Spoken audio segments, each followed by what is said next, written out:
What was it that made you take that step? I was the worst employee when I was a teacher, not because I wasn't a good teacher, but because I questioned authority.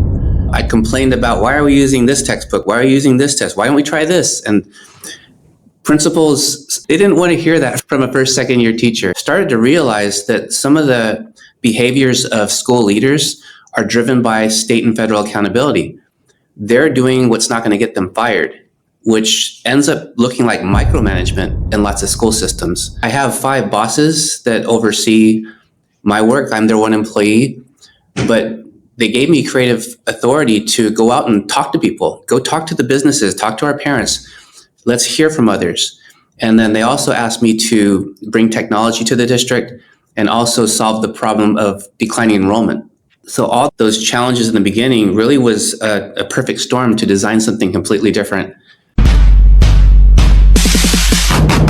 This is the Engaging Leadership Show, where we uncover the stories and strategies behind successful educational leadership. How do you nurture happy kids, healthy relationships, and ensure that your students are gainfully employed? We're going to explore all of these questions today on the Engaging Leadership Show, where we talk about how to grow leaders and drive impact for your people. I'm your host for today, Chitong or CT, and it's a great privilege to have in our studios today Dr. David Miyashiro. He's the Superintendent of Cajon Valley Union School District, and he's an influential educational leader who has been in this position since 2013. With over 25 years of experience in education, he's widely recognized for his innovative approaches to improving student learning and integrating technology into educational practices. It's a great pleasure to have you on the show today, David. Welcome. Thank you, CT. Happy to be here. So David, tell us a little bit more about Cajon Valley and what makes it special, and especially with its incredible diversity. Sure. We have 17,500 students and growing in 28 schools across 65 square miles. And to your point, diversity is baked into our DNA.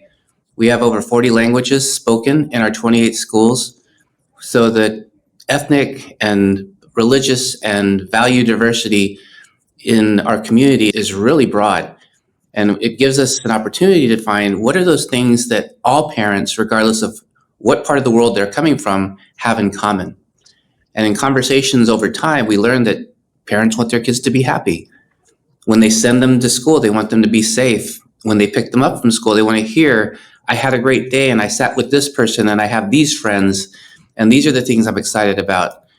Happy kids, healthy relationships, and all parents want their kids to aspire and achieve their own version of the American dream, and hopefully out-earn their parents in their gainful employment. So that's where our vision came from, is conversations with the community and listening to what our families and community want from us. And it's not test scores, it's not just college entrance, it's building a broad and diverse workforce for all thriving families in the community. And you can argue that school wasn't designed to do that. But I will share one saying that we hang our hat on from founding father John Adams. He said on education ought to do 2 things: teach kids how to live and teach kids how to make a living. And so beautifully simple. And the original design of the one-room schoolhouse was that. How do you teach kids values and civics and engagement and relationships? And then where are they going to serve their broad community in terms of work? What service will they provide to the community? A doctor, tradesman, carpenter, everyone had a role. And we got lost at about 1892 when they modernized the school system and standardized it around 120 Carnegie units, credit hours, and then tried to make cookie cutters of all the school systems around the industrial model of the Industrial Revolution, actually. We haven't recovered from that. That's a really interesting perspective. And what I love about what you shared is, despite, the diversity that you have brings a lot of strength and robustness, and it's valuable in and of itself within the community, and the children get to learn each other, learn cultures from each other. But at the same time, what you've done is you've distilled a common thread running across all parents of all cultures, of all languages, to have happy kids, healthy relationships, and to have their children gainfully employed. And it's super interesting how this ties back to the quote from John Adams. What do you think? You touched on the Industrial Revolution where, everything just kind of got standardized and, we saw the world through almost like a factory chain, right? Where, you have input on one end and standardized output on the other end. How do you think that impacted education, and why do you say that we're still suffering from it today? Yeah, part of the design was, I think, because of the manufacturing and industrial revolution, it just made sense that you would have batches of kids going through this conveyor belt. And just like on the factory line, by the end of the belt, you're done, right? This perfect graduate. What most people don't know is that the modern school system designed by the Committee of 10, they were 10 university heads. So they designed the school system to help kids get to them. And you think about it, if you look at school today, if you were to ask an outsider, what is it for? It's to teach kids how to take tests and teach kids how to get into college. But in my conversations with the city manager and the local chamber of commerce, when I ask them about what the school system should do, what they tell me is you need to stop stigmatizing the most important work in our country. You don't show the Department of Defense, public service, fire, police. In San Diego, we have the Navy and Marine base here. You don't show that as a viable path to gainful employment. There's lots of civilian and non-civilian jobs that your kids can make really good wages right out of high school if they wanted to. And we'll pay for college for them if they want to continue on in their learning. They won't have to take out student loan and be in debt. The other things that they share is skilled labor. The average age of the skilled tradesman in our country is over 55 years old. So we look at our aging infrastructure, the roads, the bridges, and new construction. Who's going to do that work if we're not preparing kids and showing that this is a viable option too? And so when you look at career and college, it shouldn't be college and career. It should just be career. And for a lot of careers, college is going to be important for you. But for any career, skills are going to be important. And that's why in our curriculum, we teach presentation literacy with our student TED Talks. We start vocational identity starting in kindergarten with our World of Work curriculum. And we've been really intentional about designing school for the community we're actually serving. And for the first half of my career, I was chasing test scores and federal accountability because that's what my boss told me to do. In my role here as superintendent, listening to the parents, families, and community and business leaders, I view my role now as not an educator. I'm in public service. And the public service we provide has to be serving every member of the community. That's such a noble vision for education that you have, and very countercultural in today's context, especially when we look at, there's this whole STEM movement where you're just kind of force-fitting everyone into a particular industry. And there's just a lot of ink that has been spilled around the future of work, and how everyone's going to be eaten up by AI or whatever it is. And I think everything that you're saying, you can have AI till the cows come home. You're still going to need a firefighter if your house catches fire. You're still going to need a cop to go chase down bad guys, and the tradesmen as well, like building the roads and all of that. Like those things are not going to go away. And how do you balance, though, the needs and the perceived demands of parents, even future employers, who maybe speak louder than some of these federal and state agencies that you talked about? They might speak louder and have a greater voice in pushing education policy, influencing parents and their needs, as opposed to this more well-balanced, like broad-based education that you're advocating. There are lots of places in our country that are doing this very well. And so our school board, who are our policymakers and decision makers, I've taken them with me over my 13 years here on field trips to Ohio, to Indiana, to Pittsburgh, Maryland, some spaces where districts and local communities have really figured this out. And when they see those things, we come back here and say, okay, let's do that here. And even though we're in a very bureaucratic state in California, The 5 board members really have a lot of authority to say, we're going to focus on happy kids, healthy relationships, and gainful employment. We're going to create a curriculum called the World of Work. We're going to teach our kids to give TED Talks starting in kindergarten. Those are not things that the state's asking us to do. Federal government's not asking us to do. Those are things that we saw in action in different places and said we can do that here. The other thing is what I've learned from Switzerland. I haven't been there yet, but in Switzerland, 70% of all high school students are in paid apprenticeships. Think about that. 70% of all high school students starting in freshman year are in paid apprenticeships working with business and industry as part of their compulsory education. In the early years, they have a lot of, I think they call it sniffing, but it's really exploring careers and exploring self, figuring out who am I and where I might fit, so that by the time kids get to high school, they have a good understanding of where they're going to be successful, if they're going to work in banking, in healthcare, in education, as a teacher. And businesses welcome them because it's building their own workforce. Everyone is talking about, we can't find enough skilled candidates for our positions. In Switzerland, they do it by design. Kids start working while they're in high school, build proficiency, and kids can go on to college and university if they need to, based on that specific job. But most of the businesses hire them right out and do training right there. And it's a one system country, but there's a lot to learn from that. The state of Indiana sent a team over the last 5 years to Semitz, which is their training facility in Switzerland, to learn from that. And Indiana is looking at a statewide model of paid apprenticeships for high school students.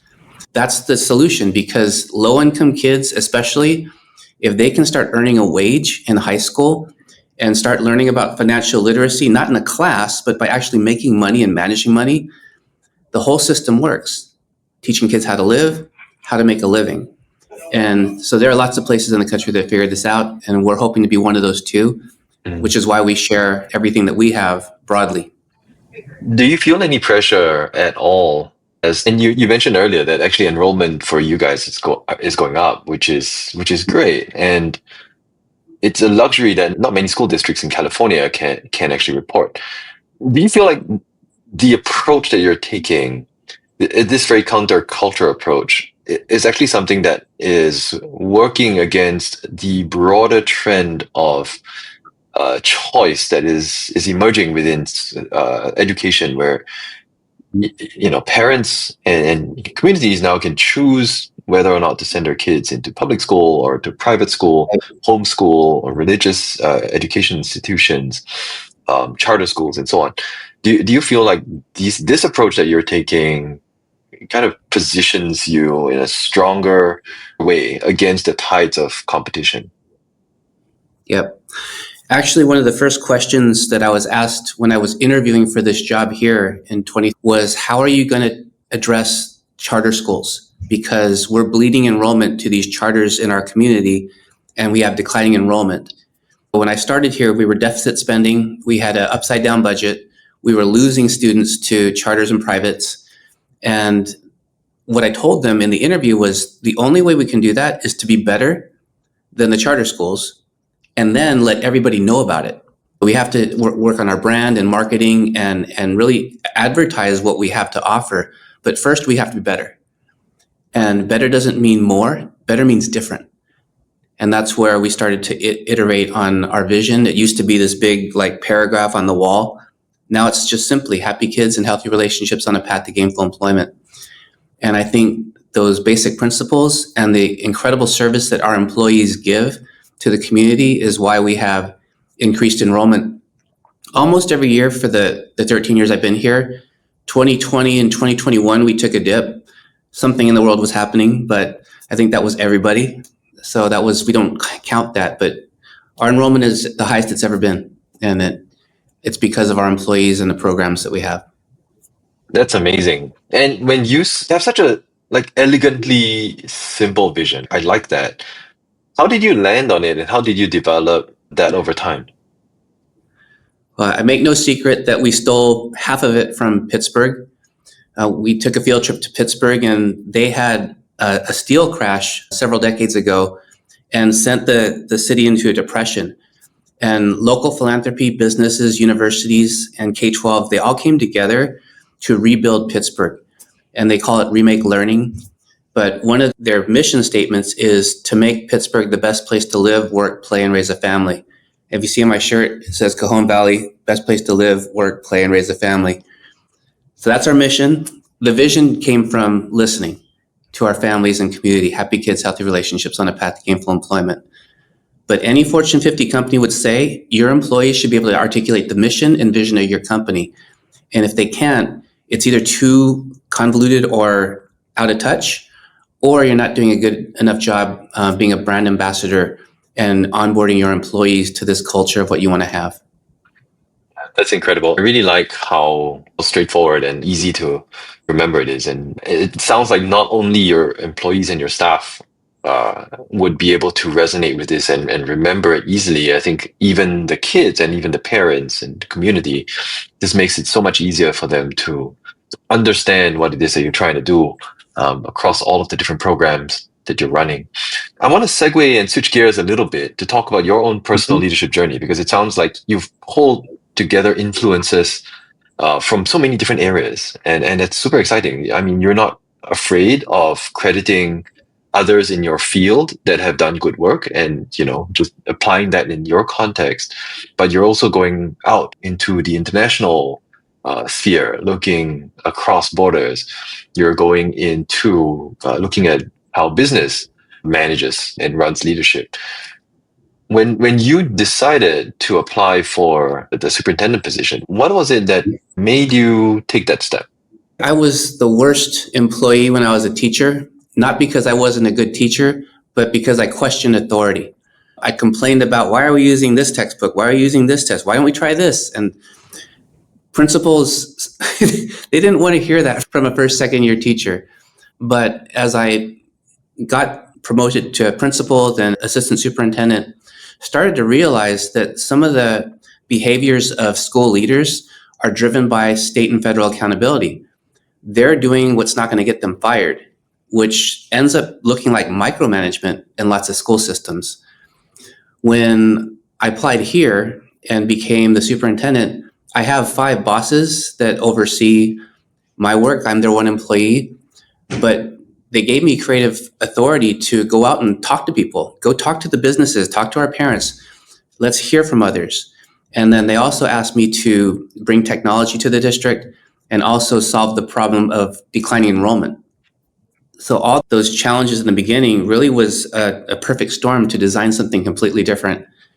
And being part of national network where you get to meet with superintendents and leaders from other states and start to hear about, oh, wow, in Massachusetts, you get $42,000 per student per year. In California, you get 12. Or in Indiana, it's a right to work state. They don't have to deal with unions. And because there's such different context, others are able to move their systems differently than we are in California. Say in California, we're the 5th largest economy and 1st largest bureaucracy. And so learning from others and seeing other systems that don't have the confines of some of the things that we put into place, like A through G requirements in California, allow us to think differently. But you have to go somewhere else to see it sometimes.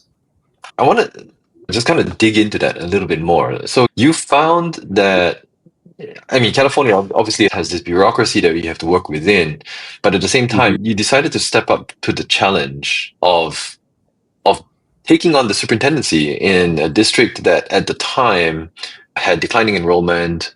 I guess the vision and everything else was not as clear as it is today. What made you stick your neck out that way? Oh, I think that I was running towards it from the beginning, from my early days as a school principal. When I was a principal in the Fullerton School District, which is in Orange County, California, I had a superintendent. His name's Cameron McCune. He's still a mentor. And he was on the bleeding edge of technology back before Wi-Fi. We had one-to-one in our classrooms. Our kids were using these multicolored clamshell MacBooks that hardly did anything. And he was just leading towards the future. And I saw that model, and I saw how he created a culture where employees felt supported. I felt like he knew me, he knew my strengths, he knew my personal story. And any principal in that district would have said the same thing about Cameron. And having experienced that leadership, that's what I want to do.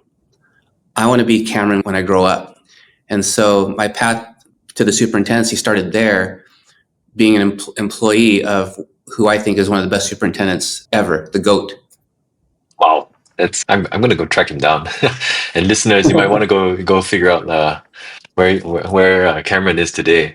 And I wanna go even further back. When you're a first, second year teacher and you're questioning everything, how did you get promoted? Like, how did you become principal if you were such a bad employee? Let me start by saying that when I was in college, I wanted to be a theater and performing arts and in radio and TV.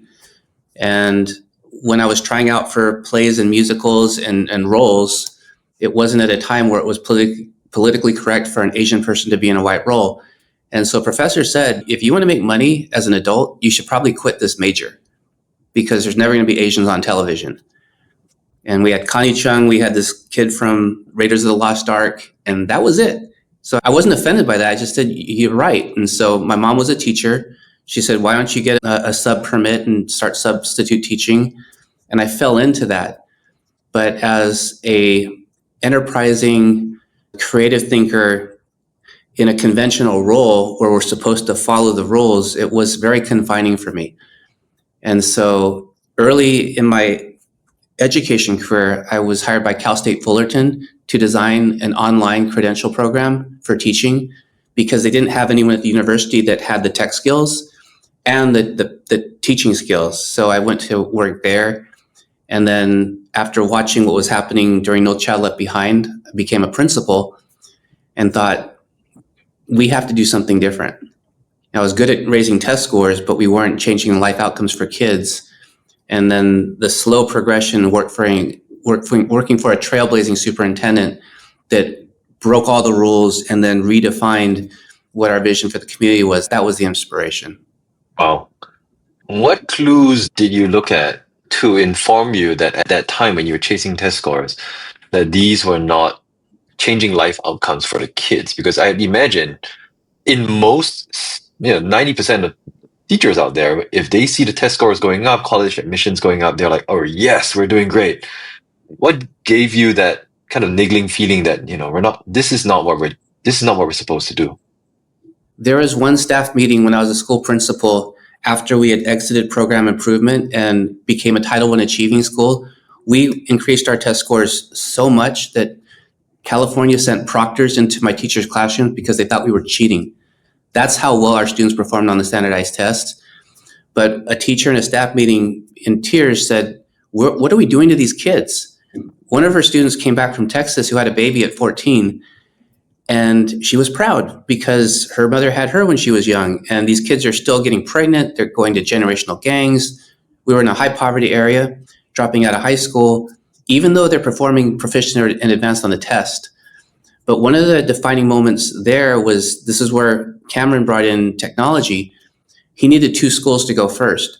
So mine, 100% Title I, 100% low-income English learner, and then one school, Fissler on the Hill.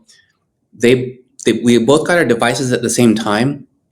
And again, the internet wasn't robust yet. You had to plug it in to get any type of signal. And even the software, we had, I think, GarageBand, iMovie, just a couple applications. But up on the Hill, the kids in the affluent school, they were waiting for the adults to show them what to do. Okay, tell me how to open this app. How do we add a picture? My kids taught the teachers how to use the computers. They weren't afraid to break anything. And so our low-income English learners who got these brand new computers started creating podcasts and iMovies. Nobody had to teach them anything. They just intuitively went into the Apple tutorials and taught themselves. And for the first time, our teachers said, our kids are brilliant. And they meant it because they saw the creative genius of these kids that, if just given opportunity, could rise to it. And technology played a large part in that. And that's when we started to say, you know what? Sacramento's not going to, you have to have computers in the classroom, at least not in 1990. And the federal government wasn't looking at innovative approaches. It was all about standardized test scores and this hockey stick of No Child Left Behind. So we just did it. But in Fullerton, it was because of Cameron's vision. And I would say that our leadership team here has paved the way for others in Cajon Valley. Yeah, that's incredible. And were you a new principal at that time? That was your first principalship?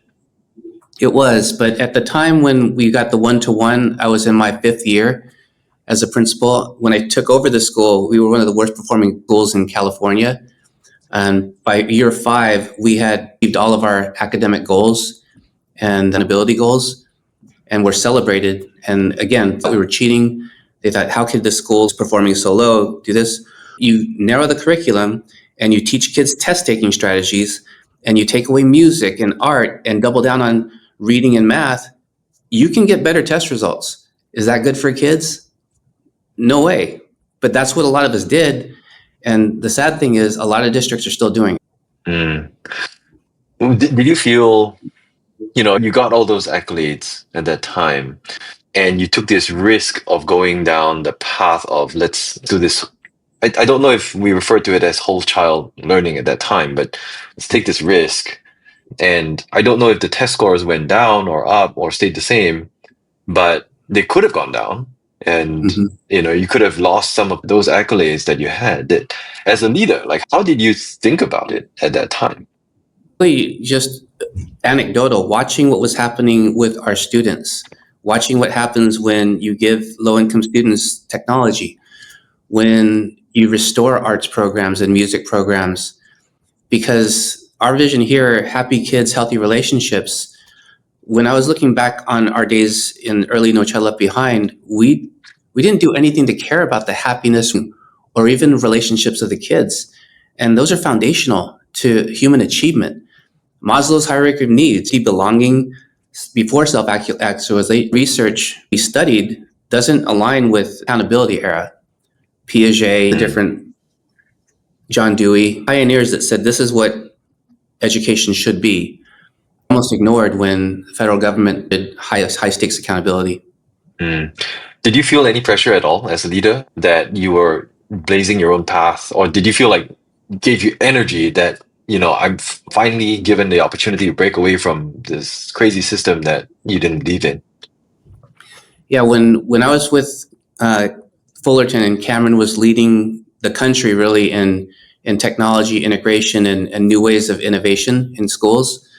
Because of that experience, I was hired as an assistant superintendent in Encinitas, which is a affluent community here in North San Diego coastal, because they saw that this person can come in and launch technology. So that district went one-to-one with iPads and led San Diego's movement towards technology integration.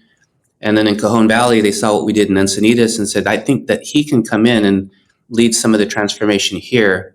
When I started here, we had Windows 98 labs in schools that kids went to for word processing, and that's about it.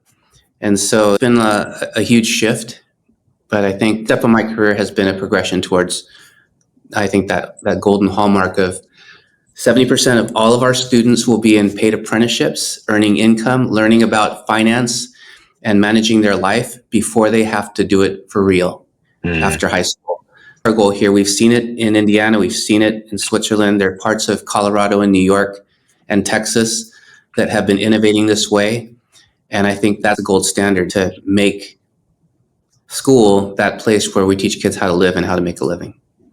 Yeah, I love that. And I feel a little bit envious that in my high school days and even before, like, we never really, I loved my teachers and the education I got, but definitely not. It was in a little bubble, in school. And then when you don't get to do life on training wheels, and then when you have to do life, you got to do life. Yeah, that's really powerful. How do you translate all of this to all the leaders within your team and within each school building? I mean, you've got 28 schools that are all, going to be run pretty much autonomously, and you're providing direction and guidance to all of them from the district office. If we're looking to implement a change, that go somewhere and see something and say, wow, this is amazing, we have to do that. For me to come back to the district, try to translate that, is going to fall on deaf ears. So what I've done from the very beginning stages of my career was take people with me to places. If I go see something in North Carolina, And it's amazing. I'm going to bring a couple board members and a team to say, hey, let's go back and study this so that they can on their own see, wow, this is what we should be doing. And we're excited about it as a group. It's not me leading the decision making. It's people seeing for themselves what's possible. And then coming back to socialize and get more people excited. We've taken a lot of trips to different places and included a lot of different stakeholders in the redesign of our district purpose, so that it wasn't me deciding, it was the group seeing and exploring and questioning and asking questions of the people that were doing the work in other places and coming back and then creating their own vision. So our vision for Happy Kids, Healthy Relationship, Path to Gainful Employment, that's shared. That wasn't something that I did on a whiteboard. That was something that we've come to as a group over time. Trips is the short answer to that long-winded response. Management field trips with the board. And I think it may be a little bit, it sounds facetious, but I resonate a lot with that and how important it is for you to, I almost feel like broad-based buy-in doesn't do enough justice to the power of this approach, because not only are you socializing ideas, you're also planting seeds of their own ideas that are aligned with the vision that you're having. Do you what are some of the systems, approaches, frameworks that you use to build up these leaders around you so that they have the capacity, and then they build capacity overall for the entire district? Yeah, a lot of the things we do are based on what I learned early on from Google. We were invited to be a cohort with Google during their launch of Google Apps for Education. And they saw what we were doing with our Chromebooks. That was the early stages of Chromebooks. And so we got to be at a conference with Laszlo Bock. He is the former Chief Human Resources Officer at Google. And he created a conference called Rework. And the premise was how to make work suck less. And some of the basic principles that Laszlo said was, he said, it comes down to, do you believe people are good or do you believe people are evil? Because if you believe people are good, you trust them with things, you ask for their input, you share information with them, you include them in conversations, you reward them because they're good people and they deserve it. If you believe people are evil, that they'll game the system and not do work unless you're holding a carrot or a stick, or they're out for their own personal motives, then you withhold information, don't include them in decision making, you micromanage them. And so we've created a culture where we want all of our leaders and teachers to be part of the decision-making process, feel part of the leadership team, have discretion in their work, and build a culture of trust. And I think has enabled us to actually make system-wide change, because people are treated well here. We love our employees, we trust them and empower them and encourage them. And they bring ideas to the table, and every idea is, tell me more. Even if it sounds like a bad idea initially, tell me more. You listen and lean into that, and then take that enthusiasm and not crush it, but keep them coming back with more ideas. And our employees are incredible. I hope you come visit our schools someday and see what our teachers are doing in their classrooms. It's just remarkable. Yeah, I absolutely would love to. How do you feel that this is something that just comes naturally to you as a leader, that you role model this mindset and this behavior, and then it just kind of permeates through everyone around you? Or is there something systematic or programmatic that you do to ensure that everyone gets treated in this way, and that ideas are constantly bubbling up and are given the daylight that they need, and before making a decision on anything? I think one of the things, and I'll probably share this towards the end, I'm constantly learning and consuming. And the circles that I'm learning and consuming are CEOs of Fortune 50, Fortune 500 companies. This morning on the way to work, I listened to a podcast by Richard Branson to hear his story about how he's using dyslexia as a superpower to help shape learning in his companies. It's fascinating. But these pearls of wisdom from folks like Hastings or Laszlo Bock, or you name it. Horst Schultz was actually a mentor, the creator and founder of the Ritz-Carlton Company, me as a 2-year client to coach me. Said I could take any person off the street and make them a world-class employee at any Ritz-Carlton. They will look you in the face and say, "Good morning, sir. How are you today?" Language they didn't have the day before, and they want to do it. And I can teach you how to do that too. So I think having great mentors and constant learning and learning from those that are doing the job really well. Use Masterclass. I subscribe to a couple CEO networks, but I listen to shows like this. You always get something, right? Mm. Yeah, that's incredible. And I think once you role model this and you encourage each leader in your teams or even aspiring leader to take ownership of their own leadership education, their own careers and professional growth, that can be a really powerful thing because you then have everyone pulling in that same direction to grow themselves, but at the same time growing the collective. Yeah, I love that. And, when you think about any kind of advice that you would give to someone in education aspiring towards leadership or the next level of leadership in their career, and they're not sure how to think about it or how to approach it, is there any advice that you would give to them? And I kind of think I know what you're going to say, but I'd Yeah. love to hear you say it. One of my friends uses the analogy on an airplane when the mask drops, apply to self first before you help others. And I think it boils down to diet and exercise. So diet and exercise for me, mentally, spiritually, and physically, look like consuming the best of the best from leaders doing incredible work. And then the exercise is applying that, what you just consumed in that podcast, to try something. You can't just watch it, you have to exercise it. Same with relationships, with my wife, my daughter, my mom, my family. You have to make intentional appointments to call them, to meet them, spend time with them. Make those appointments just as important as the ones at work. And the last one is physical. First thing in the morning at 4:30, I'll do a little bit of email and get the inbox cleared, but I will do 45 minutes on the Peloton, do some free weights, do 10 more minutes on the Peloton, and then after eat a big bowl of spinach salad for breakfast.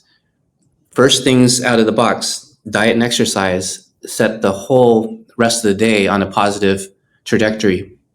That's based on the research of Charles Duhigg and the Power of Habit. He says keystone habits at the beginning of the day with diet and exercise will fuel your growth. So good for your body, good for your success.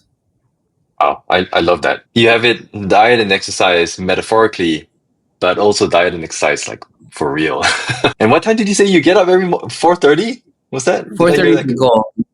But the reason is because we only have one Peloton and my wife uses it too. So if I want to have my full hour and 10 minutes, I got to get up early to do it. So she has time to do her exercise afterwards. One day we'll have, and then we'll but I don't know. Oh, that's incredible. Well, thank you for sharing your wisdom and your secrets to becoming an effective leader. It's been so great talking to you today, David. And I really feel like this has been a really power-packed episode with a lot of, like, fully dense of good stuff. And I hope all of you listening have found a nugget or two from today. So thank you very much, David. And thank all of you for listening. My name has been CT, and I am signing off.